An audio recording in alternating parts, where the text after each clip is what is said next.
cloud. So good morning, everybody, and welcome to, this is where it gets confusing. Welcome to Academy Session 4, even though Academy Session 3 on billing is yet to come. We needed to move that date from March, but we didn't want to change the sequence. So this is Academy Session 4 on reflective practice and supervision. And it is being recorded so it can go up on our website. And just a reminder, the website where you can access video is here. And the password I will put in the chat. So this will be up on there for your colleagues to watch because it's going to be so good. And with that, I just want to introduce Dr. Wendy Sun, who's our expert who's speaking. This is part 1. So she's speaking on this one, and then there's an in-person one in May. So Dr. Wendy Sun is a licensed clinical psychologist specializing in infant and early childhood mental health with over 20 years of clinical and supervisory experience. She's among the first 52 California clinicians endorsed by the California Center for Infant, Family, and Early Childhood Mental Health and holds their highest designation, which is Reflective Practice Mentor, which you're going to learn about today. Dr. Sun provides training and reflective consultation for Local Head Start to program and a variety of other early childhood programs nationwide. So we're very, very grateful to have her as our consultant to provide this session, as well as to provide reflective consultation for your clinics. So here you get a chance to meet her and learn about what she does and how beneficial it is to the clinics, especially in these times. So I will stop because I'm so excited, and I will hand the floor to Dr. Sun. Great, thank you, Hoda. Good morning, everybody. So before I start, just a few things I wanted to kind of describe my training style. I usually really encourage people to ask questions or, share your feedback or comments in real time. So please don't hold back until the end. Of course, I will try to make sure, because we only have about 90 minutes today, but I will also try to make sure we reserve a little bit of time at the end for any last minute questions, but please, feel free. I will be sharing screen, and so I will not be able to see sort of all the little Zoom boxes, but I've asked Hoda to just monitor. If you have questions, you can use the hand raising icon or put something in chat and she will let me know. All right, so I think that's get started. Actually, before I start the actual training piece, any questions for me in regards to, sort of my background or just kind of anything? Good. All right. Okay, so I will go ahead and share screen. Go. All right. Go to slideshow mode. Okay. Can everybody see this okay? Wonderful. Okay. So as Hoda mentioned earlier, this is part 1. And so my goal for today is actually really just kind of share as much information about reflective supervision and reflective practice as possible. And for part 2, we will be in person and we'll also have more time. And for part 2, I actually plan to do more kind of hands-on, more sort of experiential activities. So we'll do that. But today it's just going to be more about sort of covering information like content knowledge. Okay, so let's start with kind of thinking about the learning objectives for today. And I always say, yes, I think whenever I do trainings, people ask for learning objectives, and I think it is very important. And I put a few things here, but what I would also like to hear from you right now too is maybe what are some of your thoughts or some of your ideas, like before, when you saw like this training is coming up, like, do you have anything that you are curious about or you want to know? And I'll try to incorporate that into our talk today too. So we will cover the 3 core principles of reflective supervision today. And we will also cover a number of fundamental skills that for a reflective supervisor, it's essential to have. And I know not everybody in this room today is a supervisor, but that's okay because I think it's also really important, right? For if you're receiving reflective supervision or reflective practice consultation, you should know what to expect as well. So I think the knowledge is both ways, so it's okay. We'll do that part as well. And also to go over some of the responsibilities as a supervisee. What do you need to do? Sort of prepare yourself in participation of reflective supervision or reflective practice. And talking about the relational elements of reflective practice. Okay, so now let me just kind of turn the stage to you guys and see, is there anything that's on your mind when you think about reflective practice or reflective supervision? Or I know some places they call it reflective supervision consultation. So these are all sort of different terms you might hear, but they're essentially very similar. Sorry, did somebody try to say something? Okay. So any questions that you're hoping I will cover today or any specific topic?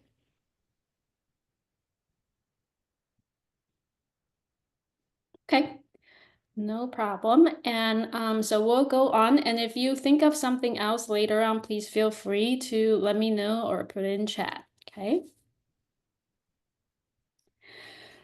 So before we talk about what is reflective supervision, I actually like to sort of address why is it important, right? Because I think a lot of people probably have heard of this term, especially in the field of early childhood work, whether you are a kind of like a mental health service provider or maybe an early childhood educator, early Head Start program, Head Start programs, people are all talking about reflective supervision, reflective practice. And I think it really boils down to three key components, at least from my perspective. I think about, again, it actually having reflective supervision, it increase the effectiveness of services that you're providing. As I mentioned, whether it's mental health or it's education or it's health, right? It really doesn't matter what's the content area that you are coming from, but it's the fact that if you're working with early childhood, working with their families, then there's that relational piece that's really important. And that's why reflective supervision will increase effectiveness of services. And I also think about, for us as providers, we use ourselves to engage with families when we work in the field of early childhood. So it is really important to be aware and recognize how we're feeling. What are some of the things that's coming up for us when we are interacting directly with families, with young children, or even with your colleagues, with your supervisor, with your managers? It's all about relationships. So it's really important to be aware of that. And that's why I also put here, right, to think about feelings actually as information. Kind of like, yeah, like it's not just like, oh, how I feel today, but it's actually there are meanings to those feelings. Why are those feelings coming up for you? And reflective supervision, reflective practice will help you make sense of that. And that's really important there. One question that came through the chat is advice on dealing or coping with countertransference. Yes, yeah, and that's a huge thing, right? Because a lot of times that countertransference is coming up because of the emotions. We're human beings, and so we will have those triggers, and that's part of it too, is to recognize your own triggers and to learn how to manage that. I always say, because we're human beings, we cannot force ourselves to say we have no triggers, we're just gonna be calm all the time. Not possible. And it's not scary to have those triggers. What's scary is if you don't do anything about those triggers and you react to it, right? So the key here is reflective supervision will help you figuring out like what those triggers are so you are mindful of it and you can actually see what do I need to do to kind of keep that in check. Okay. Thank you for sharing that. And the second piece is to support employee well-being.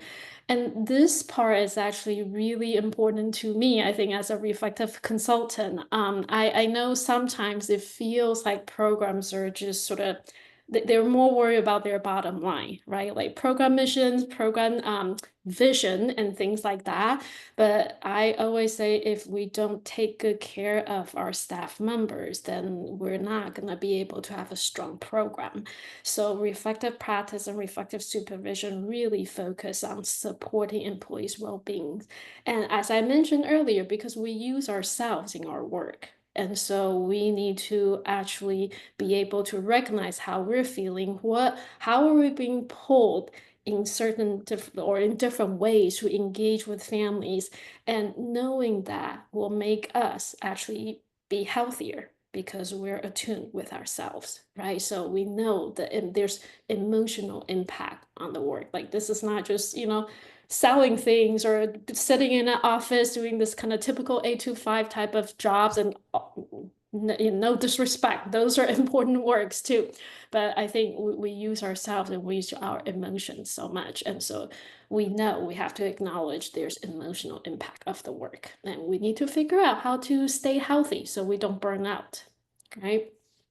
And the last piece here is it is cost effective for the society because if you think about employee retention, right? Like when we practice reflective supervision, reflective consultation, it actually prevent employee turnover because people feel healthier, they feel more grounded, and they actually feel valued and rewarded by doing the work that they're doing. And this is hard work. And so essentially, it's actually saving money for the society to actually be doing this kind of practice. All right, so that's my sort of, spiel on why is it important, why we need to do this. Okay. So going to what is reflective supervision, and I actually pulled this definition from I put the citation there, and there, if you Google it, I'm sure you will find all sorts of different definitions, and I think they are all correct. Like just each person has a maybe slightly different take on this. And so, I don't want you guys to be like super fixated on, oh, how do I define it? But more so about, again, it's your understanding of it and how do you incorporate that into your work, into your life. That's the more important part. But I do really like this definition. It says reflective supervision is a relationship-based supervisory approach that supports various models of relationship-based service delivery. Okay. And it's a bit of a mouthful, but if you think about it, relationship-based service delivery, that's the essential, that's like really the cornerstone of early childhood work, right? So it's all about relationship. And if you also think about it, like I think in other industries, like you can have, like a banking industry, they can also practice relationship-based service delivery, right? Like actually make their customer feel special, have a better connection with the customer. So this relationship-based service delivery is not limited to just early childhood. It actually can be in many different industries, in many different settings. And whenever we're practicing this kind of approach, reflective supervision and reflective practice becomes really important because, again, we're using ourselves and our relationships as a tool in this kind of situation. So there are 3 core principles. Oh, okay. There are 3 core principles to reflective supervision. The first one's reflection, second one's collaboration, and the third one is regularity. And we'll go into each one of them. And I'm actually reviewing it. And again, they're not in specific sequence, but I think, sort of in my view of sort of importance, I always put reflection on the top and collaboration and regularity. But I actually want to start going into details with the third one first, because it's, I think, simpler to kind of think about it this way. So regularity, I want to encourage you to think about it as sort of regularity of interactions between the supervisor and supervisee, right? And so reflective supervision should occur on a regular basis. I hear usually, especially in sort of county contracted places, workplaces, a lot of times they would say, oh, if someone's already licensed or someone's already sort of been in the field so many, many years, they don't need supervision. And I really take issues with that because I just think that's not true. That's not correct. The supervision is not, especially reflective supervision, it's not just about imparting knowledge. It's really about having a space for you to slow down, be calm, and be able to reflect and think about the work you're doing and how that's making you feel, and how would all of that impact then your service delivery. So if you think of it that way, it doesn't matter how many years of experience you have or whether or not you're licensed, you will always need that. You'll always need that space. So I just kind of want to say that first to kind of get you guys thinking about it that way. Um, and also, reflective supervision should be scheduled and as I mentioned here, like scheduled on a regular basis, and it should be predictable, right? You should know on your schedule, like whether the frequency can be different because some programs they feel like their staff needs weekly reflective supervision. Some programs they might say, hey, monthly is enough, or however they want to have some sort of calendar. That's okay, because I think as long as that's sort of agreed upon and with a lot of thoughts into it, then that makes sense. But the piece about being predictable, because I think that really speaks to like a sense of grounding as well. So just kind of know like, oh, okay, like I will have this space coming up. Like, so I can know like that's gonna be like a predictable pause, or at least an opportunity to pause, right? So that's really important. And also to think about it as like a protected space, because I know people get busy. We have a lot of, I think supervisor a lot of times have different meetings. They have But to. I didn't get a reply. Oh, that's Susie. If she texts me, Okay. Um, people sometimes have a lot of meetings that they have to go to, or sort of like, suddenly additional responsibility will be placed on you. And I've seen people just kind of say, okay, like, let me reschedule the supervision, or let me just kind of postpone it.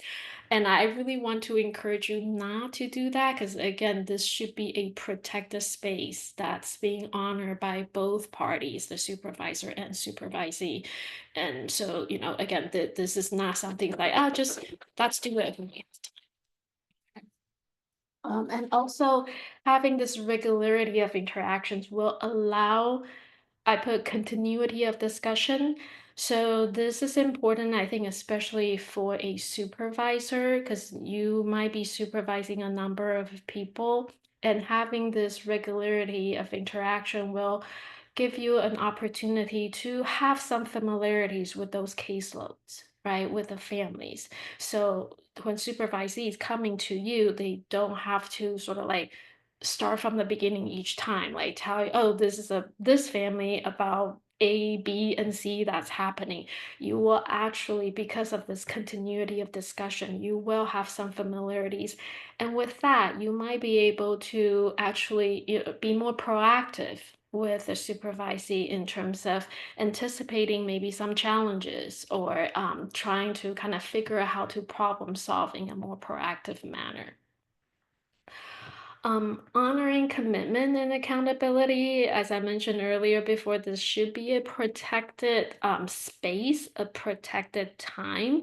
And I think through your action as a supervisor and supervisee, right, this also says a lot about whether or not you value the space. And so, again, try your best. And I also understand, life circumstances happen. Like I'm not saying you can never reschedule, but what I'm saying is approach it with respect, right? If you do need to reschedule, hopefully it's not a last minute thing. Like you can actually plan it out, make sure like, oh, okay, like this time doesn't work, that's secure another time. So that just holding both parties accountable for that. The last piece here is holding a space to process the complexity of the work thoughtfully and calmly. And this is what I like to call, yes, respond instead of react, right? Again, if you have this predictable space and time to pause, then it gives you that opportunity to say, okay, instead of like responding to the urge to maybe react to something, it's like, okay, let's slow down, take a beat, and we can think about what would be the best sort of response instead of a reaction, and really allow you that opportunity to think about what's going on, in a comprehensive manner, like really embrace the complexity of the situation. Okay. How are you all doing so far? I feel like I've been talking a mile a minute. So, are we all good? So there was a question in the chat about, because I mentioned that the Healthy Steps model requires reflective supervision. It's a bare minimum requirement, so once a month. And so the question was, is it for the Healthy Steps specialist and supervisor? And I answered yes. But through this grant, First Five is making funding accept so that pediatric providers, so MDs, NPs, PAs, can also receive reflective supervision from Dr. Wendy Sun. So if interested, you can email me about that. Right. Thank you. Okay, so let's go into the second principle, collaboration. Yeah, I put reflective supervision is a partnership, right? It's a partnership between supervisee and supervisor. So I think if we think about sort of the more traditional supervision models or style, a lot of times it's this sort of top-down approach. Like the supervisor kind of holds the power, holds the knowledge, and you're supposed to be sort of monitoring the work and imparting the knowledge. I think those are still true in the reflective supervision model, but just a slightly different manner that it's being sort of, I think, played out. So we really emphasize on this collaboration because it's a co-created experience. Each party brings something into the space, into the room, right? And it could be just different life experience, different knowledge base. I think I've been doing this for over 20 years. So many years ago, I already gave up on the idea of like, okay, as a supervisor, I should know it all because it's not possible. That's an unrealistic expectation, right? But I think sometimes if you think about other type of supervision model, it kind of implies that like, oh yeah, supervisor should be the one with answers. And reflective supervision is really about that's figuring out together. That's be okay walking into the unknown together. And maybe there are times where we don't have a solution right away, and that's okay too, right? So it's not about fixing, it's not about let's find the right answer to this question. It's about what are all the possible answers? How can we explore together? And what might be the best one for you as a provider and what might be the best one for this particular family. So it's a co-created experience that we want supervisor to bring their expertise, their experience, and we also want supervisees to do the same, right? And think about also, yeah, when we think about bring stuff in, there's also our values, our worldviews, our cultural backgrounds. They'll all come into play, all of those factors. Okay. And I already mentioned collaborative process. So it's not a top-down approach. And I think it's also really important to kind of think about this shared responsibility and power because of that. It's not just the supervisor to figure out what's going on or to offer solution. supervisees will share that responsibility and have the same amount of power to kind of see, yeah, like, what works for me. Um, and this reminds me of, I think a lot of times people ask me about mandated child abuse report. And I mention that because I always say, we have laws and regulations about that. But at the end of the day, you can, if you disagree with your manager or with your supervisor, if you feel like, hey, this is a reportable situation, but my manager asked me not to do it, so it's not a reportable situation, you still need to sort of exercise your own judgment and see, okay, like what makes sense to you, because you're not going to be penalized as long as it's not intentional. You're not going to be penalized for making a suspected child abuse report. If you have concerns, you kind of have to listen to your intuition. And I mention that because, yes, in this kind of setting, you need to, be willing to actually bring in your thoughts and your ideas. And yes, take responsibilities for that. But it's a sort of a two-way communication to kind of think about that. And also the last piece here says open communication. And this is really important because to be able to truly collaborate, you have to feel safe enough, right? To say what's on your mind, to say what you're thinking. And you don't necessarily will be in agreement, that we need to be respectful of different ideas and agree to disagree sometimes. That's okay. Like even if it's your supervisor, it doesn't mean that you have to agree. But the level of respect needs to be there both ways. Okay. Now that's going to reflection. So reflection is, I like to say it's an active process, because sometimes it feels like, okay, that word reflection, like, oh, that feels passive, but it's actually a really active process. Active process of slowing down. I mentioned that a few times earlier already, and taking a step back to really closely look at what's happening, what are your thoughts, and to make meaning of those experiences, right? And when I say active process, that means it's intentional.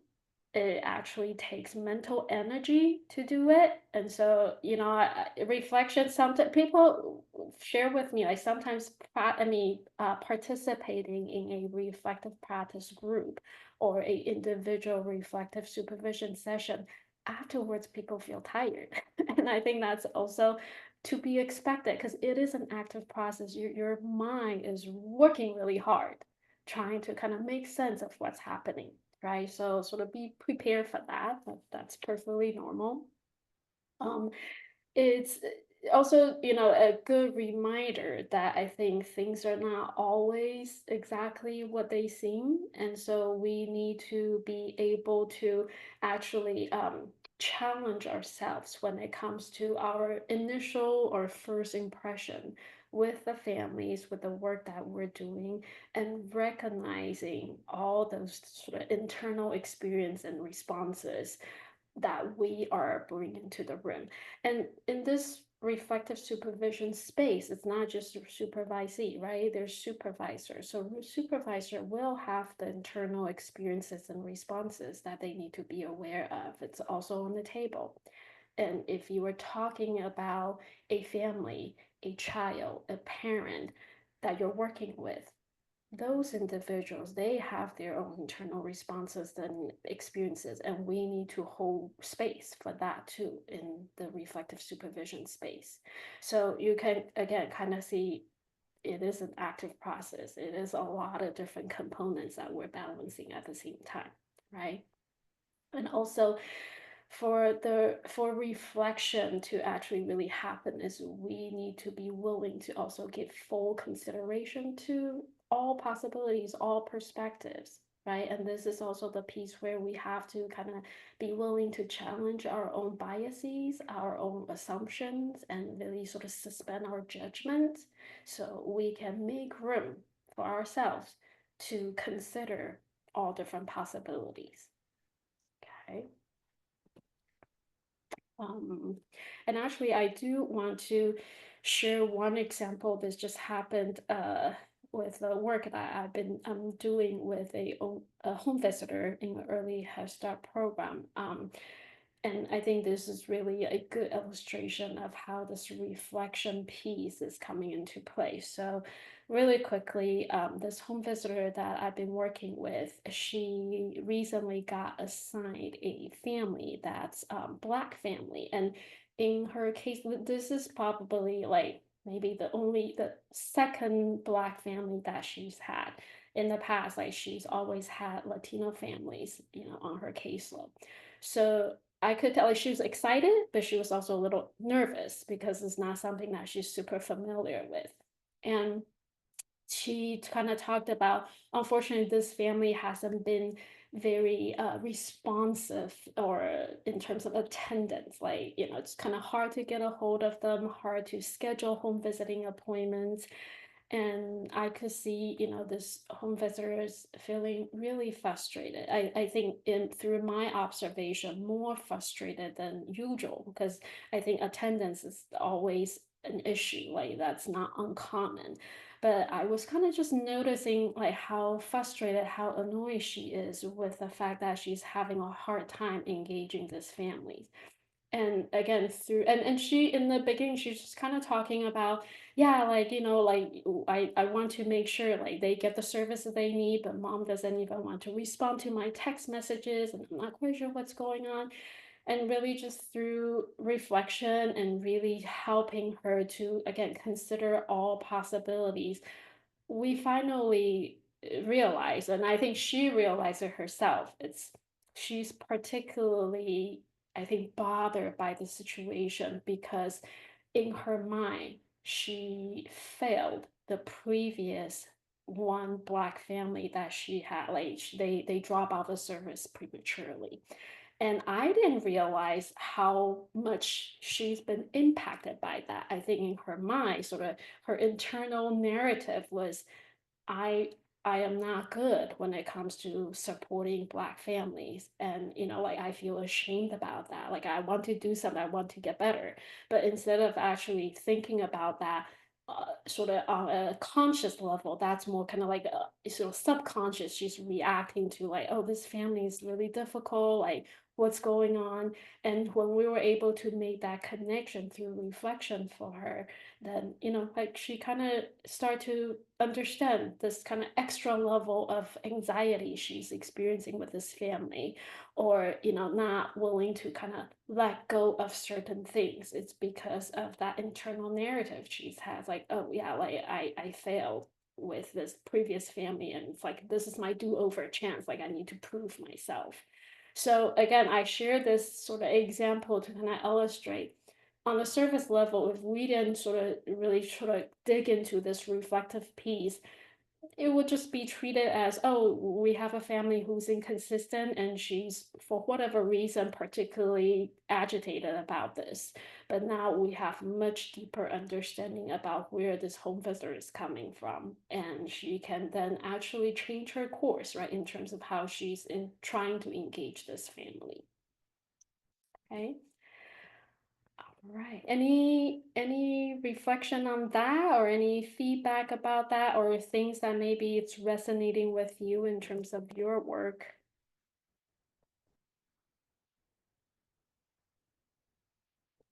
Um, Dr. Sun, I actually have a question about the fine line between reflection therapy and supervision, and holding that professional boundary as not becoming the therapist to the provider. Does that Yes. make, is that clear? Kind of what I'm asking. Okay. Yes, absolutely. And thank you for asking that. That's actually a great question. And I get that question quite a bit too, because yeah, I think there is a fine line between Yes. supervision and maybe accidentally turning into therapy, and the boundary, it needs to be clear. And I would say reflective supervision or reflective practice is not therapy. I think oftentimes if there are things that's coming up in this reflective space, right, the reflective space, it should be about the work, that the staff person is doing. But, as I mentioned, like sometimes there, because we're human beings, there are other internal factors will come up and they start to surface. And I think as a supervisor, if you notice like, okay, this is like we're really approaching that line, that boundary very closely. What I've done before is I would kind of name that, and then I would encourage the supervisee to say, hey, we know that this is coming up for you, but I think this is sort of beyond work, right? Like there's this kind of personal and interpersonal component that you probably want to find a therapist, like to kind of address that in your own space, in your own time. But we know, it's already clear that that is also kind of spilling over into work, and we can address the work part, right? Yeah. You're not going to become this person's individual therapist. Right. Is that clear, or do you have other Definitely. I think my conflict is when you do the meaning and key integration and reflective work, that it confuses me with the motivational interviewing change question. I feel like that's what I'm doing. And that's when I'm like, okay, wait. So that's my conflict. So I want to be very mindful that I don't step into that. Exactly. Yeah. And I think always focus on, right, the work, the feelings that are related to work. Yes. Like, Keep going back to that. This is work. Yes, it's like the change question, but it's not your personal change question. It's the work change question. Yeah. Thank you for that. Sorry, it's a little conflict, but thank you. No, thank you for bringing that up. I think that's really helpful for us to kind of talk about it, for people to be aware of it, for sure. Thank you. Okay, so sort of continue with reflection. There are three essential components to practicing reflection, and the first one is to think about the experience, or sort of I like to say to contemplate the experience, right? And then the second part is then pay close attention to the emotions, the different feelings and different thoughts that's coming up for you in response or sort of in association to the experience, right? And then the third component is to analyze that experience. It's that meaning making part, right? So I think again, there's three sort of key components I want to really emphasize on that, because I feel like a lot of times like, oh, people talk about reflection and just like, oh, okay, like what's next, but it actually takes those different steps. And again, as you can see, you can't rush this. You have to slow down and be willing to kind of really pay attention to each of them. And once we're able to do this, we can actually have a higher capacity to really attune to the more complex situation, or just the complexity of the work that's involved, and complexity of the relationships, like relationship with families, relationship with colleagues, relationship with supervisors and managers. So they're all coming into play.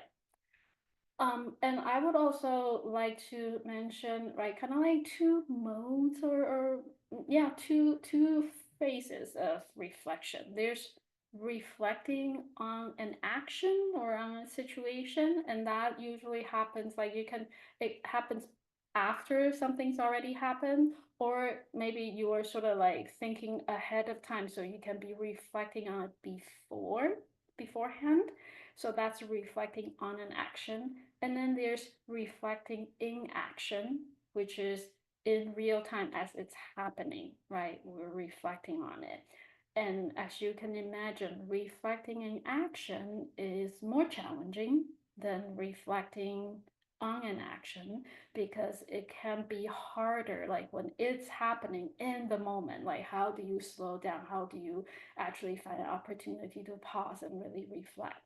But it is something I mentioned because I want to make sure you guys are aware of, like, it can happen in the moment, or it can happen sort of before and after, and they are all reflections. And I think, depending on how comfortable you are, how new or how experienced you are with this, you might find yourself maybe doing reflecting in action more than the other way, or vice versa. And that's perfectly fine either way. Right. reflection is also, an emotional exercise as well as a cognitive exercise. And I see it as an emotional exercise when we have to sort of make new connections between experience and knowledge. And I'll give you an example.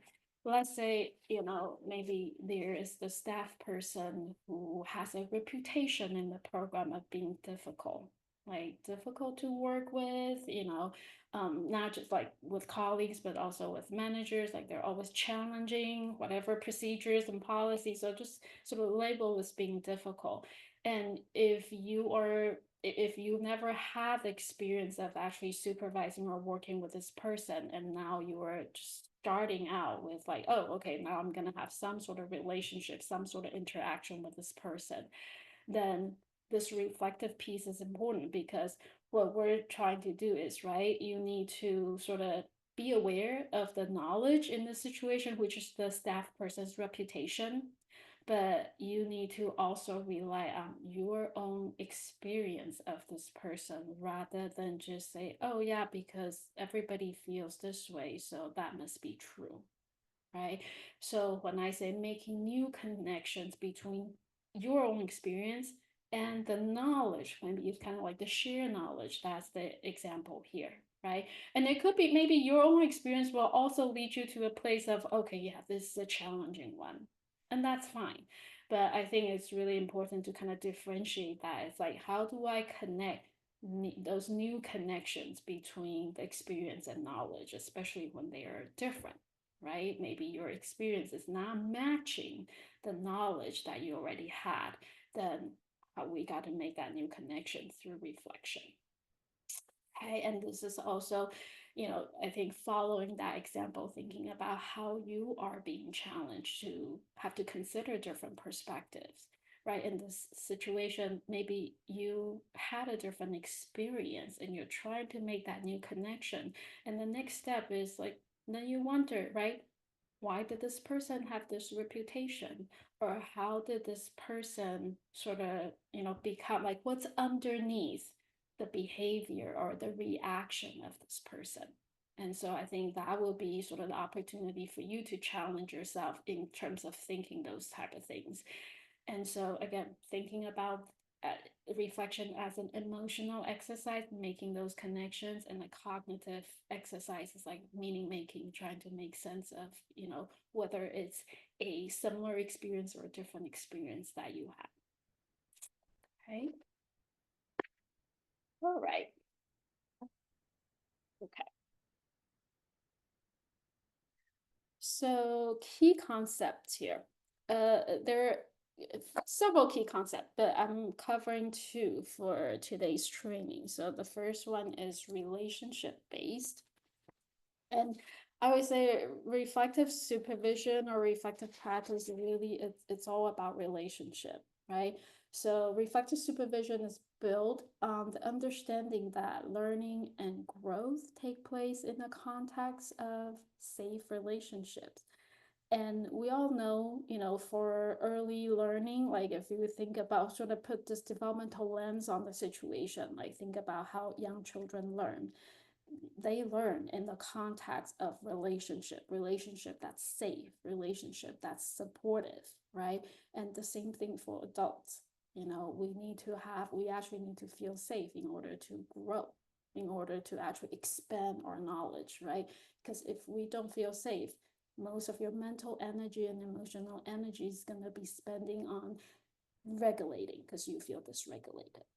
And so this is really important to kind of think about relationship based, like how do we sort of build this safe relationship with supervisees, and for supervisees to build this safe relationship with families and with their colleagues, right? I was also put, it is imperative to cultivate and actively nurture a relationship of trust, mutual respect, open communication, acceptance, and curiosity. And again, I don't imagine this is new to anybody. I think when we think about relationship safety, these are probably some elements most people will name, right? Like feeling the trust in the relationship, have that respect, and be able to speak your mind, like open communication, and feel accepted for who you are, just the way you are, and be able to, um, demonstrate your curiosity or question about something without the fear of being judged. So those are all important component to doing this relationship based work. And I also think about, right, safe relationships support co-regulation. As I mentioned earlier, if you don't have safety, you will spend most of your mental energy thinking about how do I regulate myself because I feel completely dysregulated. And we need to have that safety in order to begin co-regulation with somebody. Okay. And it's just also, I think whenever I think about this, I also think about, right, being sometimes, actually, in most times, I think is more important than doing. So it's not necessary, oh, we just need to fix something or do something, take actions. It's more about how you are carrying yourself in the space. The being is actually, I think, speaking louder than anything in this kind of context. Okay.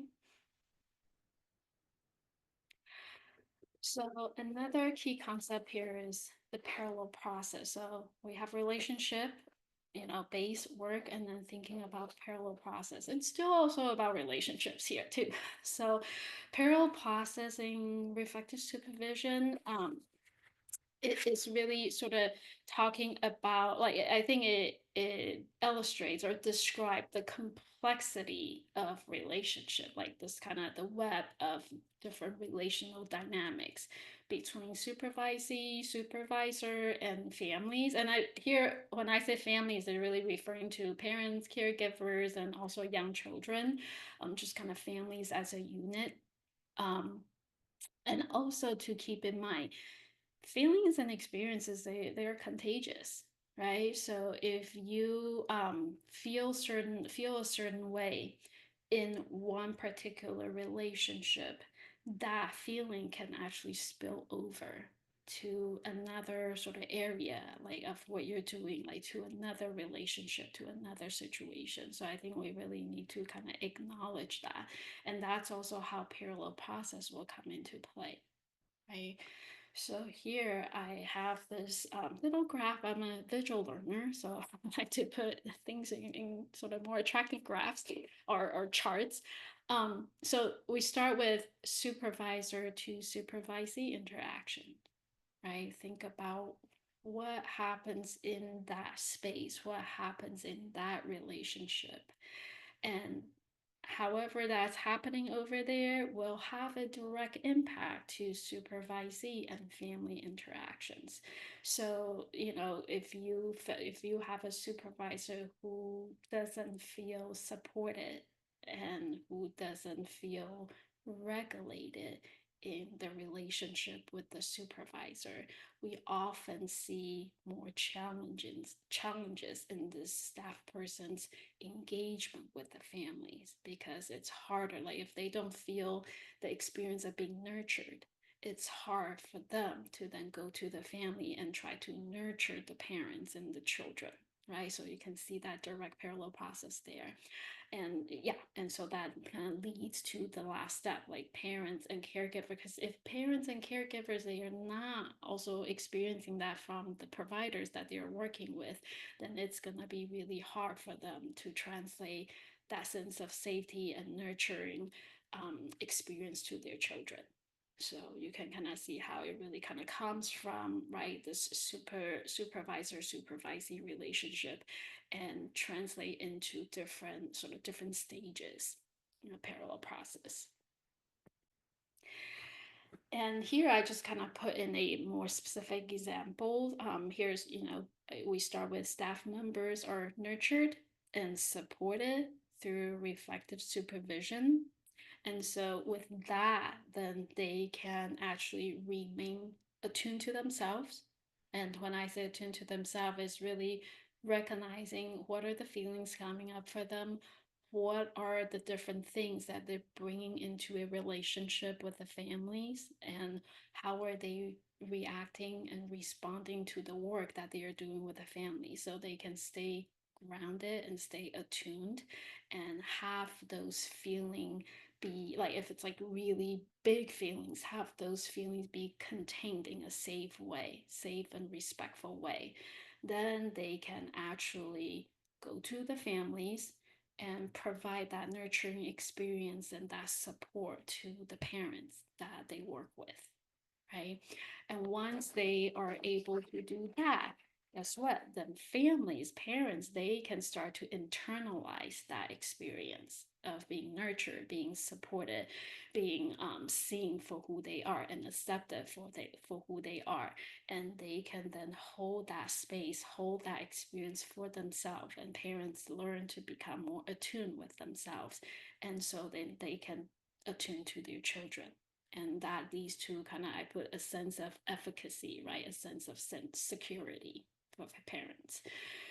So I think this, in my mind, really also, it just illustrates how important it is to have this reflective supervision or reflective practice experience, or this component built into the program, because you can see the direct impact it has in the community, in the families and young children that we work with.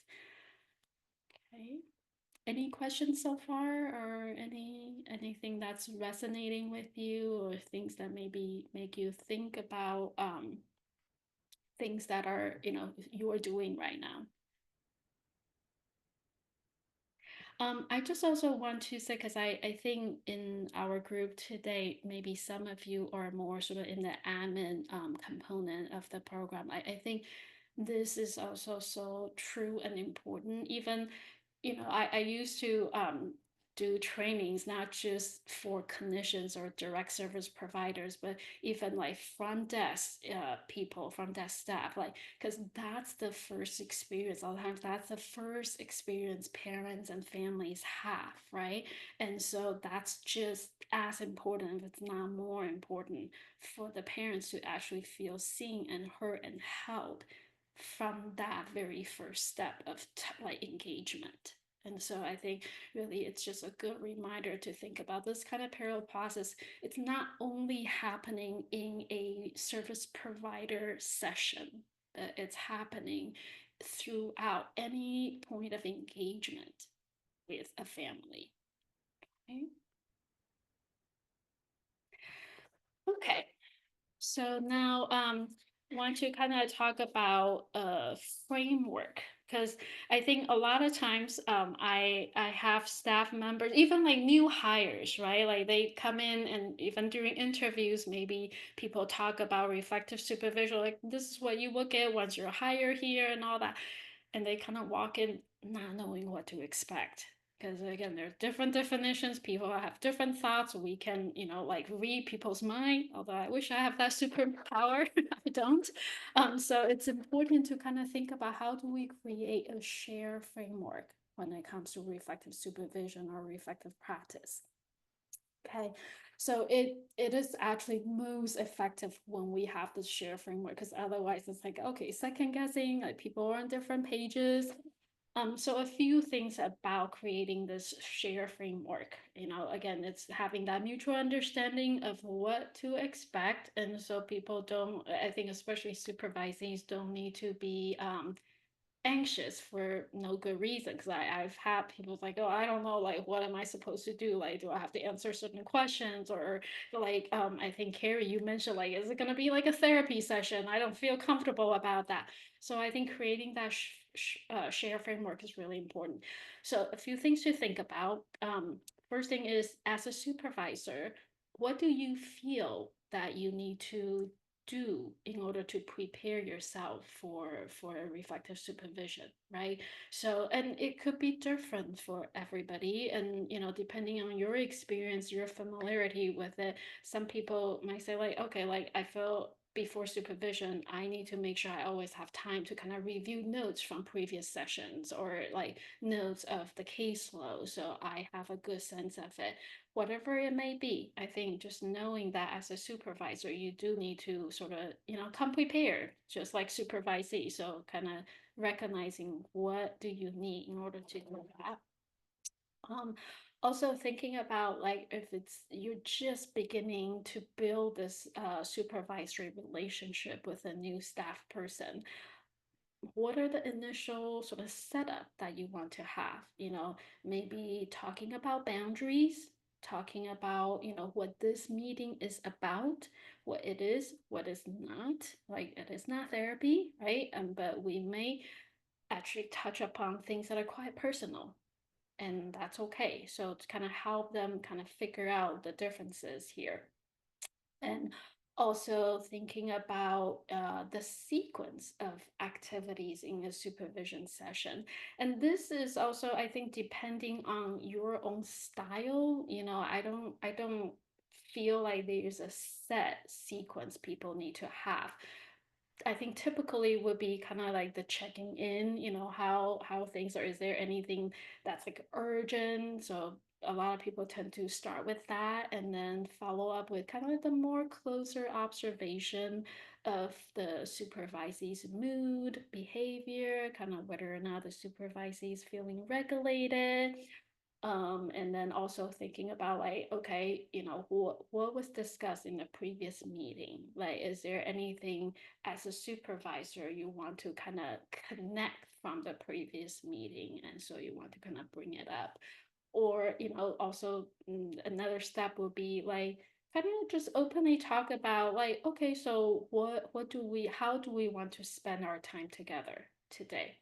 So these are all sort of different ideas, suggestions. I'm not saying you have to, like come up with one particular way. I think for supervisors, usually over time, you kind of build your own style too. Like just like therapy, you have to kind of consider who you are as a person, what's comfortable, what feels natural to you.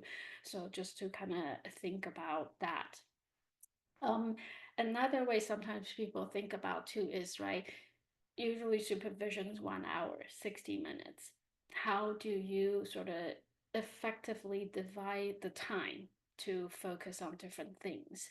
So, of course, we want to have, hopefully the majority of time is spent on reflection. So that's a big component, but maybe there will be some sort of clinical trainings, like thinking about what's the best practice or job skills, right? Like you might have to kind of discuss that and share information about that.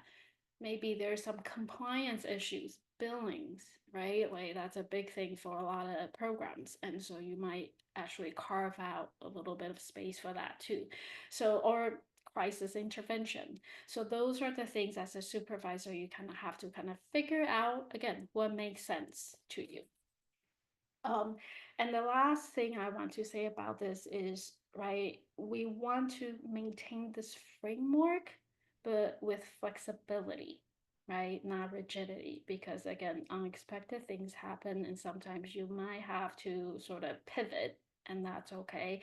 I think it's a sense of, okay, this is sort of general guideline, and I think supervisees need to have that sense as well.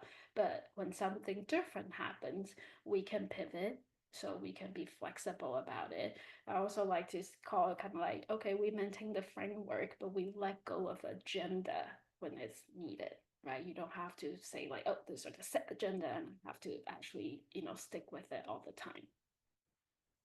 Right? So thinking about roles of the reflective supervisor, um, I think this first one I hold it dear to my heart. Be the secure home base for your staff members. People go out there doing field-based work. It's tough. There are a lot of different things. I think, especially in Orange County, in LA County, traffic alone can actually be a trigger for a lot of different emotions. And so I think really having that understanding, appreciating that, and know that, you are providing this secure home base for your team members to come back and just unload, pause, be themselves, say whatever they need to say in the safe space, knowing that they wouldn't be judged, they will be supported. That's the key, right? So be this home base.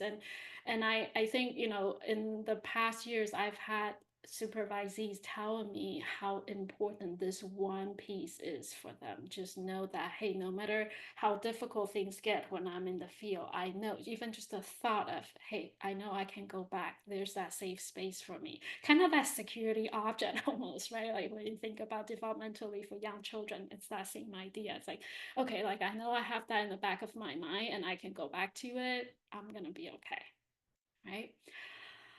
Also, another role for a reflective supervisor is to support professional development of staff members. And this is important because you will have, you know, people at sort of different level, different phases of their career development.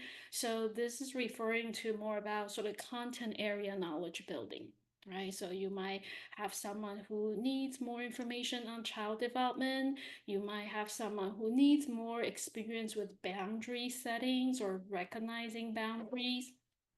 And it really kind of depends on the supervisee's sort of skill set at the time, and also the program that they are in. What are the program demands, right? So even, you know, this training academy here, that we are sort of imparting knowledge, that's part of it, sort of content area building, right? Like content area knowledge building. So thinking about that. Another role here too is to maintain the agency mission and program standards. And I think a lot of times this is the piece that most supervisors don't enjoy as much. But it is kind of like, right, it has to be the foundation. Like we're all working towards a common goal, and this goal is set up through the agency mission and program standards.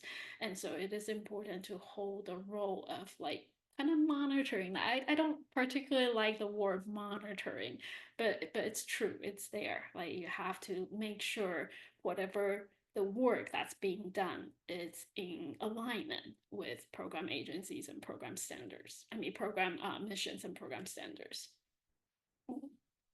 And this next piece is talking about fostering staff members' awareness of their own values and experience and how that impact their work. And this is also really important because I think everything we do as a person in general is being filtered through our life experiences, right? Our cultural values, our worldviews. And we have to accept that rather than fight against it. So I think it's really important for a supervisor to support your supervisee in recognizing that and kind of see, yeah, because sometimes those kind of things could be a barrier. And you know, how do we work around that or work through that? That's important. That's part of the supervisor role.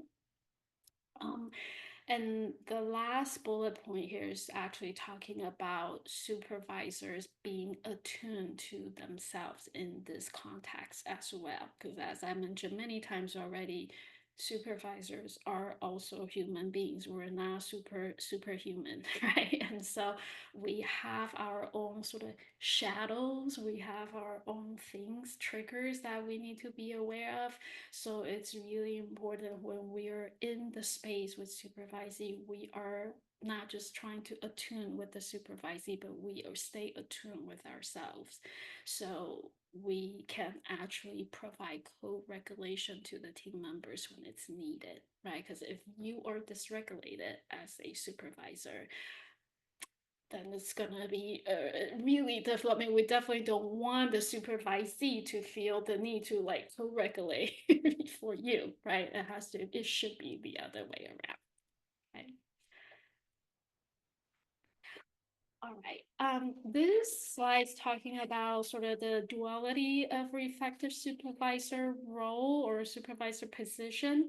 And I decided to put this in because I recognize, I think in most programs that at least I work with or do consultation with, they don't have the sort of the luxury or the resource of saying, oh, each person will get two supervisor, one supervisor focus on more sort of admin type of stuff, and the other supervisor then can really focus on clinical work or the sort of, the content, like the educational things. Usually, for just lack of resources or the better utilization of limited resources, the supervisor needs to wear two different hats here, right? And how do you balance that?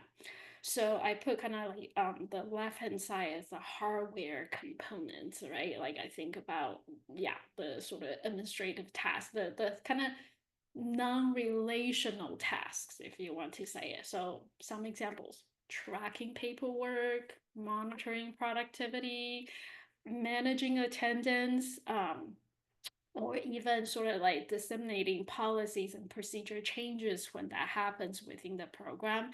And again, in my experience, most people, when they become supervisors, these are not the reasons why they want to become a supervisor, right? These are almost just kind of like, okay, the sort of like a carry-on luggage I have to carry when I do this. And so I think it's important again to acknowledge that, and yeah, recognizing these are not relational tasks, but we can still try to do this in a relational way, right? How do we monitor somebody's productivity? How do we talk about that? That can still be done in a relational way.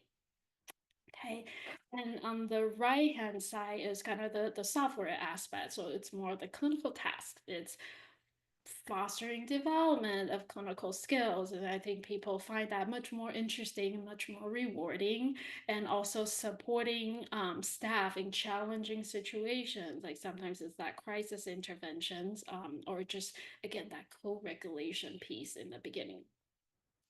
And of course, nurturing the growth of reflective practice capacity.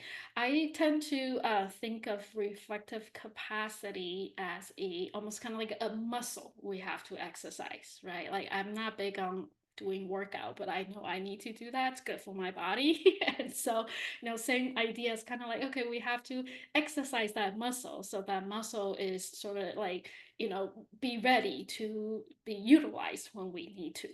Okay. All right. Any thoughts about this? Sometimes I know this duality of the reflective supervisor position can be challenging. I'm just kind of wondering if people have any thoughts, comments about this.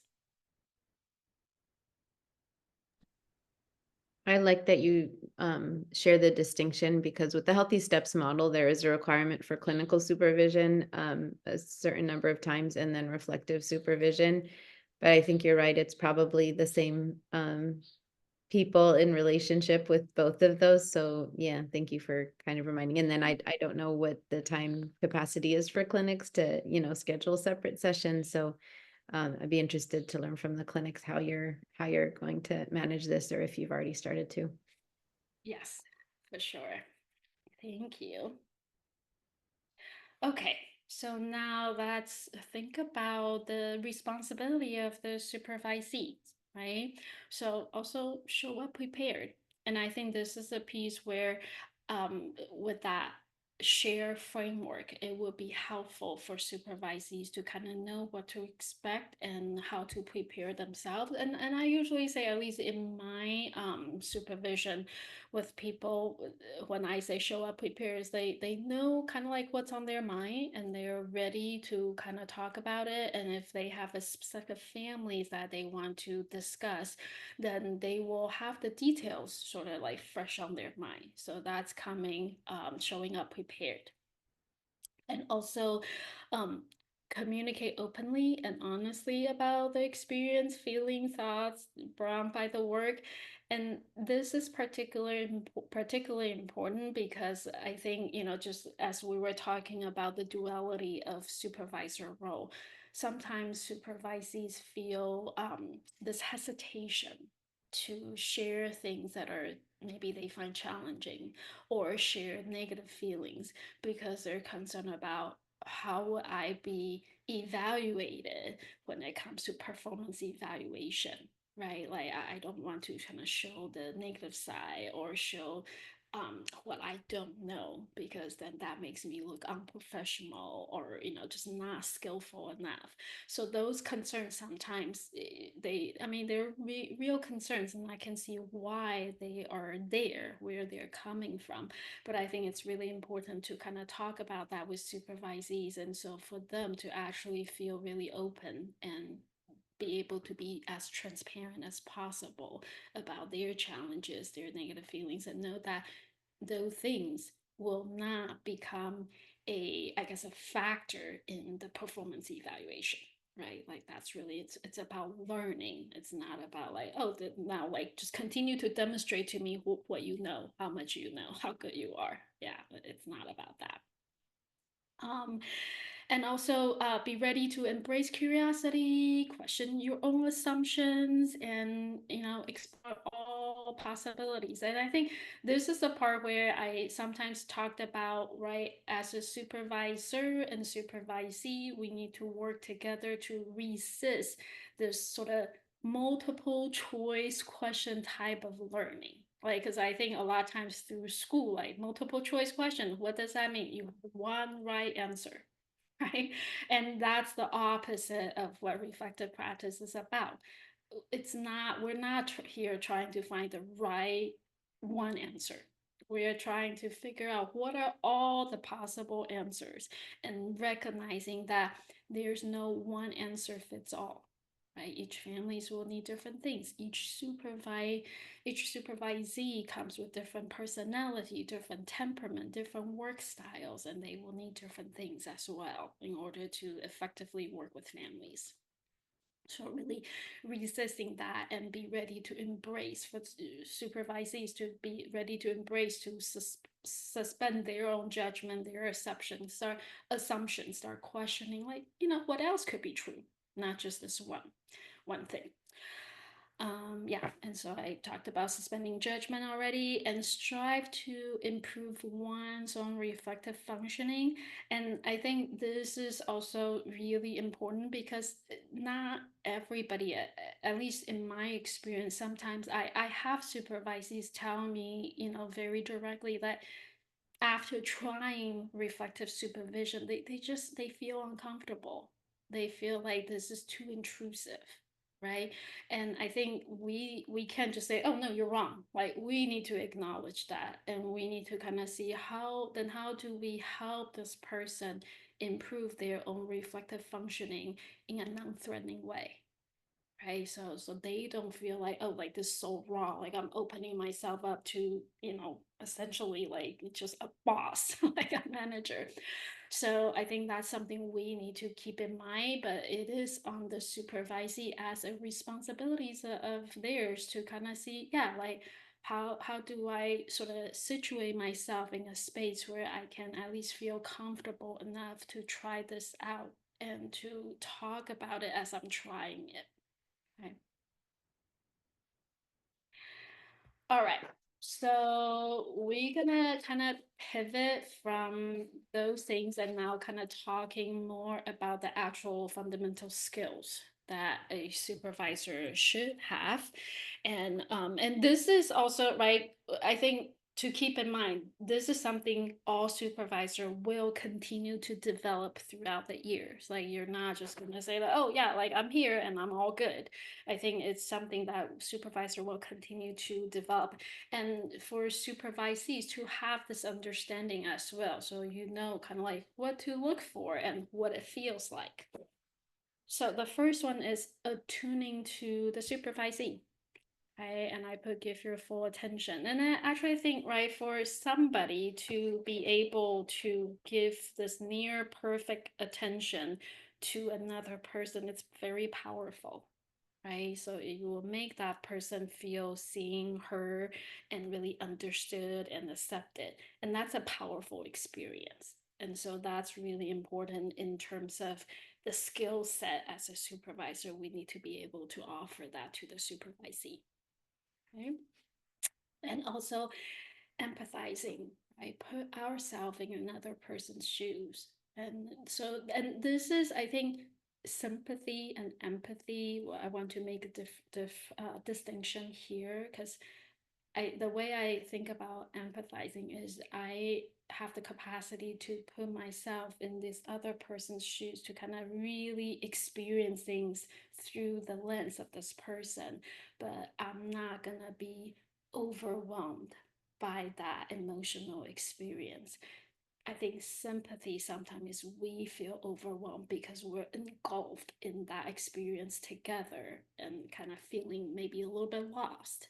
So it's really important to differentiate like, empathizing instead of just like thinking about sympathy. Like we all have sympathy, but we need to be able to kind of say, okay, this moment I'm putting myself in this space.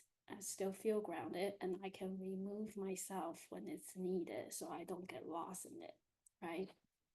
And again, this is also the opportunity for supervisees to really feel heard and understood, because this is the way to connect, to say like, hey, I really, I get it. I get where you're coming from, right?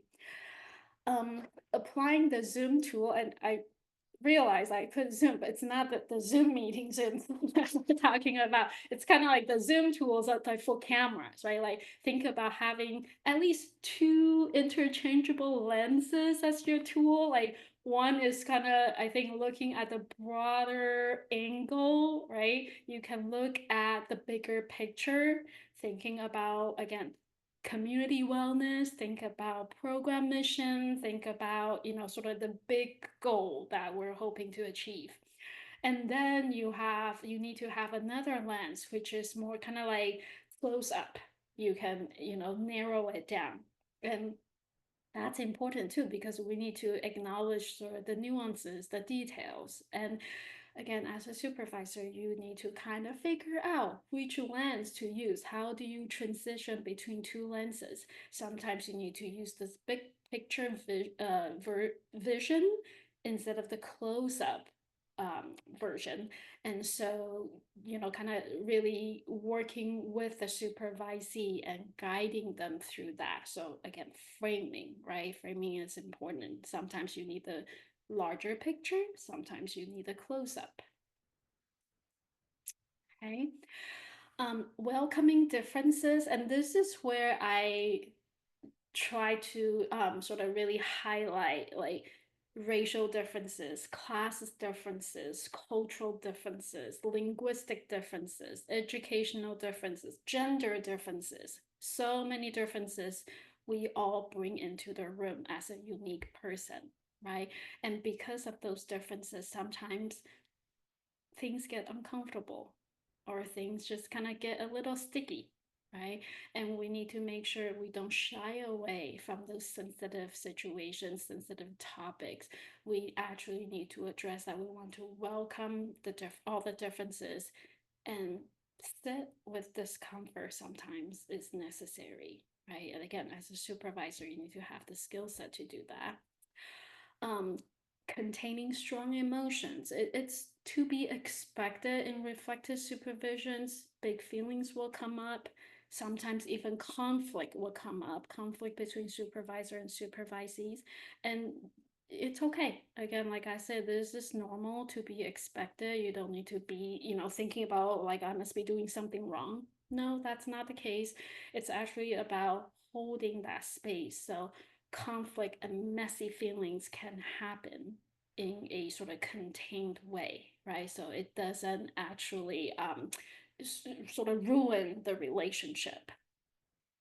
So that's important, having the capacity to contain that. And again, in order to contain that, we as a supervisor, you need to feel grounded and feel attuned to yourself. That's a first step in containing big emotions in the room, right? And also embracing the not knowing. Yeah, and let go of the ideas of supervisor should be know it all, not possible. And it's actually more important for us to remain curious, even tentative with our ideas and our thoughts.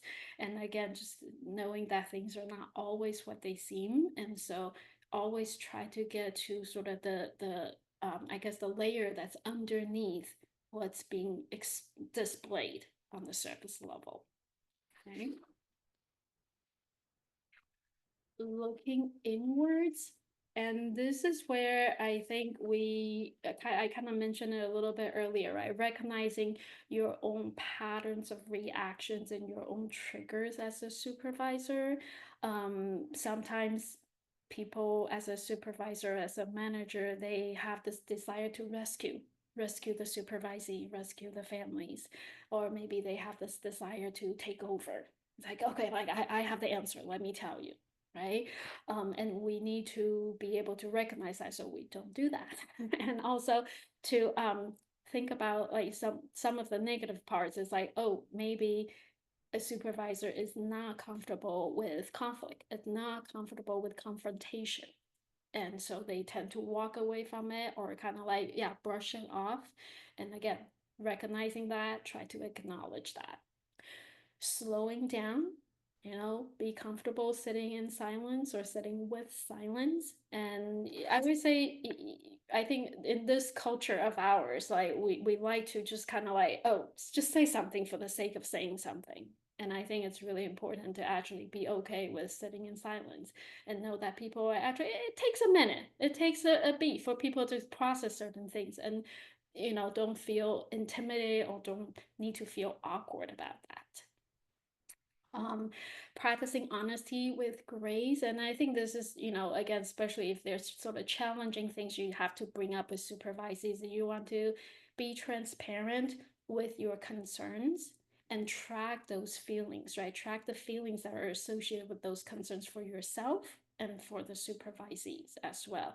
Because I think a lot of times if you try to either brush off or hold off on talking about those things, or it's later on going to be perceived as, there's no trust in this relationship, or there's no honesty in this relationship, and that can actually be quite damaging to the supervisee relationship. Right? And again, promoting reflection, slowing down, like helping supervisees to slow down, so you create this time and space for new information to come up, for new insight to develop. So that definitely is a skill set that the supervisor needs to have. And I also hold this next one very dear to my heart is, we want to instill positive regard for the supervisee. Really acknowledge and validate their talent, what they are bringing to the room, their strength, and even their areas for improvement, right? Like that's not a bad thing. I think really just acknowledge that. And you show appreciation, you show having confidence in your supervisee. And I hold this really dear to my heart because I feel like early in my career I was fortunate enough to have a supervisee who did that for me. And I always, till this day, I tell her, you believed in me and my capacity, my ability earlier than I started to believe in myself, right? And that really, that helped me so much. And we want to do that for our supervisees. And this last one's playing the role of historian. And this is just, again, thinking about continuity and tracking themes that have been emerging during supervision. And also sort of some details of maybe families that are more challenging, because that probably come up more often. So as a supervisor, it will be your job to kind of track that, okay? And I realize we're only 5 minutes away till 10:30. I know, like, I prepare a lot of stuff, but it's okay. I think we're at this key takeaway slides. I have more because later on I'm gonna ask Hoda to actually send the slides out to you guys. So you'll see there are more. The sort of the next few slides are about reflective practice, but that's all right. We can actually cover that in part 2, sort of in the more hands-on experiential approach. But just key takeaways here, I want to kind of wrap us up here. It's acknowledging that feelings matter, relationship is at play here, so feelings matter. And always go back to relationship when you feel stuck or not quite sure what's going on. Lean back into relationship. Relationship is the North Star for you in this context. And also think about regulation before reflection and reflection before response, right? So regulate, reflect, respond, right? And also to be mindful of how culture is actually really embedded in this fabric of reflective supervision. Cultures will come into play from all different angles through all different elements, and we need to be mindful of that.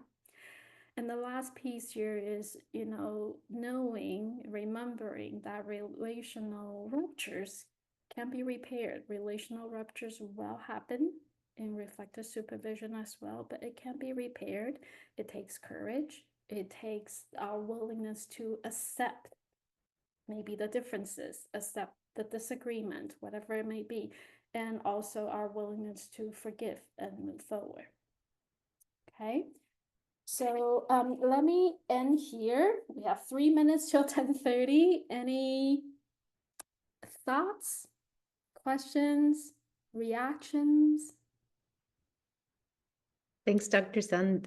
This has been amazing. There's one question in the chat right now about if you have a possible template guideline to share for reflective meeting. Yeah, and actually in part 2, we will be doing some of that too, just kind of the reflective consultation / supervision / consultation style, and even just reflective practice in general. So again, I want to also explain, right? It's a template, it's an example. Doesn't mean like this is the only way to do it. So yes, so please stay tuned. Part 2, we will do that.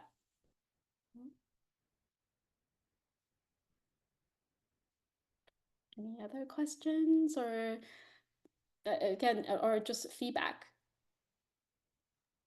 Dr. Sen, I have a question. Mhm. So I actually have written a template for reflective counseling, and part of my template intro is a reflective 5 to 10 minute grounding exercise. Is that appropriate for this? Absolutely, yes. And I do that, especially if you run a group. I think that's a really great way to sort of help everybody get situated into the space, right? Perfect, Yeah. perfect. And that was the intention, actually, Great. how I use it in a group setting, because then everything's timed and Yeah, everyone gets their space. Okay, good. I wanted to make sure that that was good. Thank you. perfect. Of course. Anything else?